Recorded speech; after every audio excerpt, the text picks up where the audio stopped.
सुबह कालीचरण और राठौर सोने से भरा एक बक्सा लेकर उस भैंस तक पहुंच जाते हैं।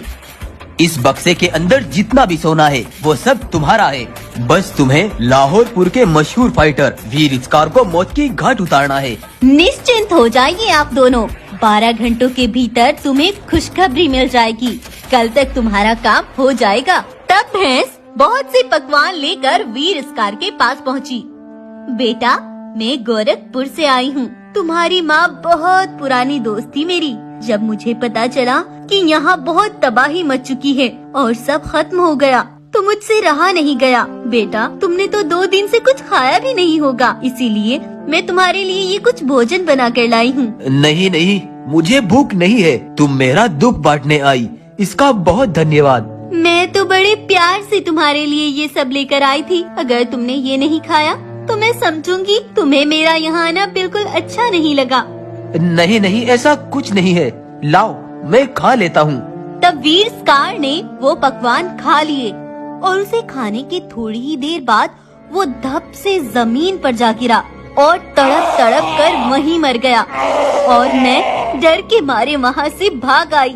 तब से कालीचरण का बेटा राठौर जब भी अखाड़े में लड़ने के लिए आता तो सामने वाला खुद ही उसके सामने घुटने टेक देता था और बस उसकी वाह वाह होती थी। हर जगह राठौर ही जीतने लगा, क्योंकि मैदान में मुकाबले से पहले ही वो जालिम राठौर लड़ने वाले को धमकी दे देता था। अगर तूने मैदान में मुझे हराने की कोशिश की तो तेरे बच्चे और बीवी को इस दुनिया से हमेशा के लिए रुखसत कर दूंगा, समझा? वो गद्दार खूनी जालिम राठौर तो बन गया सबकी नजरों में एक बहादुर योद्धा, और मैंने तुम्हें मारकर अपने सर पर पापों का बोझ ले लिया था। मेरी वजह से तुम अपने पिछले जन्म में मर गए थे, लेकिन तुम मुझसे बदला ले सकते हो।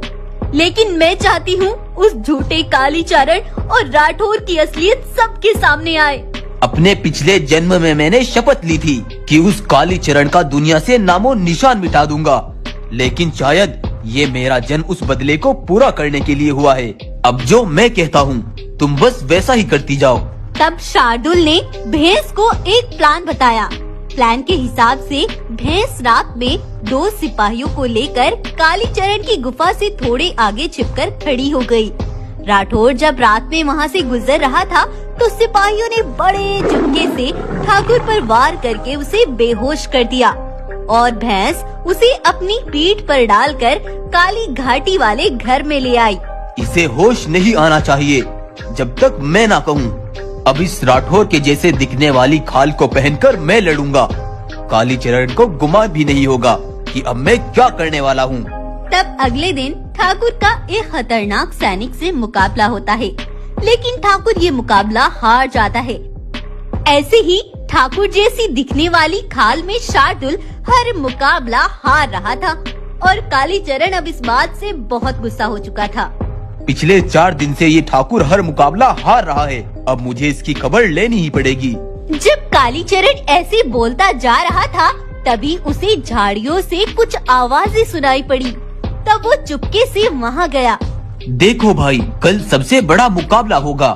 इस मुकाबले को जीतने पर बहुत बड़ी सोने की ट्रॉफी मिलने वाली है, लेकिन यह मुकाबला मैं जानबूझकर हार जाऊंगा, क्योंकि आज तक मैंने जो भी जीता उसमें से मेरे पिताजी ने मुझे कोई हिस्सा नहीं दिया। कल होने वाला मुकाबला तुम जीतोगे, लेकिन बाद में उस ट्रॉफी को हम आधा आधा बांट लेंगे।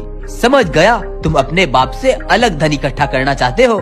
जब ये बात कालीचरण ने सुनी तो वो गुस्से से भड़क उठा और राठौर पर जोरदार वार किया, लेकिन राठौर की खाल में शार्दुल ने उसे दबोच लिया और उसे घसीटता घसीटता राठौर के पास काली घाटी में ही ले गया। शार्दुल ने अपने ऊपर से वो खाल भी उतार दी। तुम जिंदा कैसे हो? मुझे जिंदा देखकर हैरान मत हो।